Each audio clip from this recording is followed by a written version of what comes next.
Les aliments miracles sont-ils vraiment miraculeux?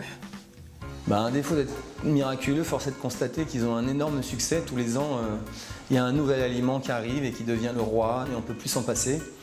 Alors, pourquoi ce succès? J'ai envie de vous dire que les gens ont besoin de se déculpabiliser de leur alimentation anarchique. Aujourd'hui, notre alimentation occidentale est à 80% d'origine industrielle. Et cette alimentation d'origine industrielle a des conséquences graves sur la santé. Depuis 70 ans, les maladies inflammatoires explosent, les cancers, l'obésité, les maladies auto-immunes. Et les gens se disent, bon, je mange mal, mais je vais aller prendre un super aliment qui va me protéger. À tort, c'est une hérésie de le croire. Il faudrait qu'ils comprennent d'abord qu'il faut se concentrer sur la qualité de ses apports nutritionnels, avoir une alimentation pensée, rationalisée, en apportant les bons nutriments au bon moment, chaque jour, variés, avec beaucoup de légumes, évidemment. Après, en complément, on peut prendre un super aliment, mais c'est pas ça qui va changer votre vie, c'est pas ça qui est miraculeux. Ah, alors ce ne sont pas des aliments miracles? Non, ils ne sont pas miraculeux. En revanche, ils ont plein de propriétés. Il est très important de rappeler que les vitamines et les minéraux qui sont dans un super aliment ont tous les micronutriments qui nous permettent de le métaboliser.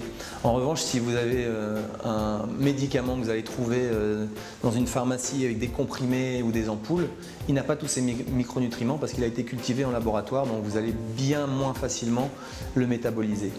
S'il fallait en retenir que 5, je commencerai d'abord par les épices, les herbes et les aromates. Ce sont des mines d'or nutritionnelles, pleines de vitamines, de minéraux, de micronutriments. On peut citer l'ail, le thym, le persil, le curcuma, super anti-cancer, ou même la coriandre, énorme source de calcium. Mon top 4, la levure de bière, qui est plein d'acides aminés et qui est très riche aussi en micronutriments. En troisième, le germe de blé, tout comme la levure de bière, sont très riches en acides aminés et en micronutriments. Deuxième, la graine de lin, que vous allez moudre pour favoriser son assimilation et vous allez en saupoudrer vos plats. C'est une énorme source d'oméga 3 qui va vous protéger et stimuler votre immunité, stimuler votre cicatrisation.